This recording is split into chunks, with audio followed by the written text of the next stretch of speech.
പുതിയൊരു വീഡിയോയിലേക്ക് എല്ലാ മാന്യ പ്രേക്ഷകർക്കും സ്വാഗതം. ഇനി ഞാൻ നിങ്ങളുമായി പങ്കുവെക്കുന്ന അപ്ഡേറ്റ് റസൽമേനിയ 40 അനുബന്ധിച്ചുള്ള കിക്ക് ഓഫ് എന്ന് പറയുന്ന പ്രസ് ഇവൻറ്റിൽ എന്തൊക്കെയാണ് സംഭവിച്ചത് എന്നുള്ളതിനെ സംബന്ധിച്ചാണ്.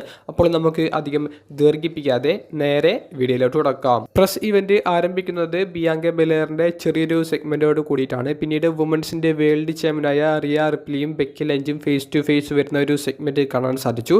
ഇത് റെസ്ലേഴ്സും തമ്മിലായിരിക്കും ആ ഒരു ടൈറ്റിലിന് വേണ്ടി റസൽമേനിയ 40 നേരിടാൻ സാധ്യത കൂടുതൽ. പിന്നീട് നമ്മൾ എല്ലാവരും ആകാംക്ഷയോടുകൂടി കാത്തിരുന്ന റോമൻ റെയിൻസിൻ്റെ ചാമ്പ്യൻഷിപ്പിൻ്റെ ആ ഒരു ടൈറ്റിലിൻ്റെ ഡിസിഷൻ എന്തായിരിക്കും എന്നുള്ള ആ ഒരു സെഗ്മെൻറ്റാണ് നടന്നത്. അതിൻ്റെ ഭാഗമായി ആദ്യം റോമൻ റെയിൻസ് സ്റ്റേജിലേക്ക് വരുന്നു. അദ്ദേഹം റോക്കിനെതിരെ മത്സരിക്കാൻ തയ്യാറാണെന്ന് പറയുന്നു. അവിടേക്ക് റോക്ക് വരുന്നു. റോക്ക് വന്ന ഉടനെ തന്നെ കോഡി റോഡ്സിനെ സപ്പോർട്ട് ചെയ്തിട്ടും റോക്കിനെ കളിയാക്കിക്കൊണ്ടുള്ള ചാൻറ്റുകൾ കാണികളുടെ ഭാഗത്ത് നിന്ന് വരുന്നുണ്ട്. അപ്പോൾ ആ ഒരു ചാൻറ്റുകൾ ഒരു നിമിഷം ഒന്ന് അടങ്ങാൻ വേണ്ടി റോക്ക് വെയിറ്റ് ചെയ്തത് കഴിയുന്നതിന് ശേഷം കോഡി റോഡ്സിൻ്റെ ആരാധകരെ കോഡി ക്രൈ ബേബീസ് എന്ന് പറഞ്ഞുകൊണ്ട് അവിടെ വന്നിട്ടുള്ള ജേർണലിസ്റ്റുകൾക്ക് ഇൻട്രൊഡ്യൂസ് ചെയ്ത് കൊടുക്കുന്നുണ്ട്. പിന്നീട് റോമൻ റെയിൻസിൻ്റെയും റോക്കിൻ്റെയും ഫാമിലിയായ അനോയ് ഫാമിലിയുടെ വേരുകൾ എങ്ങനെയാണെന്നുള്ളത് പറയുന്നുണ്ട്. അപ്പോൾ ഇവർ രണ്ടുപേരും എങ്ങനെയാണ് ഈ ഒരു ബന്ധപ്പെടുത്തുന്നത് എന്നുള്ളതാണ് ഫാമിലിയിലെ ആ ഒരു ട്രീയെ സംബന്ധിച്ച് റോക്ക് സംസാരിക്കുന്നത്. അങ്ങനെ ആ ഒരു കാര്യങ്ങളെല്ലാം എക്സ്പ്ലെയിൻ ചെയ്ത് നിൽക്കുന്ന ഒരു സമയത്ത് കോഡി റോഡ്സ് പിന്നീട് അങ്ങോട്ടേക്ക് കയറി വരുന്നു. പിന്നീട് ചെറിയ രീതിയിലുള്ള ആ ഒരു സെഗ്മെൻറ്റും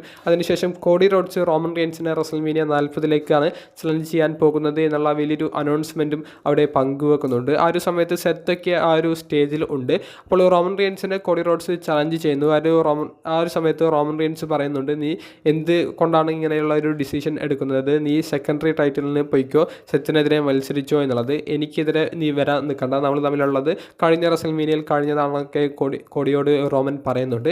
എന്തായാലും കോഡി റോഡ്സ് അദ്ദേഹത്തിൻ്റെ ഡിസിഷൻ മാറ്റുന്നില്ല. പിന്നീട് കോഡി റോഡ്സിൻ്റെ അച്ഛൻ ഡസ്റ്റി റോഡ്സിനെ റോമൻ റെയിൻസ് ഒന്ന് കളിയാക്കുന്നുണ്ട്. അപ്പോൾ തിരിച്ചും കോഡി റോഡ്സ് റോമൻ റെയിൻസിൻ്റെ ഫാമിലിയെ കളിയാക്കുന്നു. ആ ഒരു സമയത്ത് റോക്ക് അങ്ങോട്ടേക്ക് ഇടപെടുന്നുണ്ട്. റോമൻ റെയിൻസിൻ്റെ ഫാമിലി എന്ന് പറയുന്നത് റോക്കിൻ്റെയും ഫാമിലിയാണെന്ന് പറഞ്ഞുകൊണ്ടാണ് ഇരുവരും തമ്മിലുള്ള ചെറിയൊരു ഫേസ് ടു ഫേസ് നൽകുന്ന ഒരു ഭാഗം ഉണ്ടാകുന്നത്. അവിടെ നിന്ന് റോക്ക് പിന്നീട് കോഡി റോഡ്സിൻ്റെ മുഖത്തടിച്ചുകൊണ്ട് ഒരു സെഗ്മെൻറ്റ് അവസാനിപ്പിക്കുന്നു. അവസാനം സെത്തു വരെ റോക്കിനോടും റോമൻ റെയിൻസിനോടൊക്കെ ചൂടായിട്ട് ആ ഒരു സ്റ്റേജ് വിട്ടു പോകുന്നതാണ് നമുക്ക് കാണാൻ സാധിച്ചത്. അപ്പോൾ WrestleMania 40 Roman Reigns undisputed championship Cody റോഡ്സിനെതിരെ തന്നെയായിരിക്കും ചലഞ്ച് ചെയ്യുക. അപ്പോൾ ആ ഒരു മത്സരത്തിൻ്റെ ഒഫീഷ്യൽ മാച്ച് കാർഡും ഇപ്പോൾ ട്രിപ്പിൾ എച്ച് പുറത്തേക്ക് കൂടിയിട്ടുണ്ട്. റോക്കിൻ്റെ റസൽമേനിയ 40 ഒരു അപ്ഡേറ്റ് എന്താണെന്നുള്ളത് ഇനി വരുന്ന ദിവസങ്ങളിൽ പങ്കുവെക്കും എന്നുള്ളതാണ് നമുക്കിപ്പോൾ അറിയാൻ സാധിക്കുന്നത്. അപ്പോൾ എന്താണ് റോക്കിന് മത്സരം ഉണ്ടായിരിക്കുമോ അതോ റോക്ക് ഒരു ഹോസ്റ്റ് ആയിട്ടാണോ വരാൻ പോകുന്നത് എന്നൊന്നും നമുക്ക് അറിയാൻ സാധിച്ചിട്ടില്ല.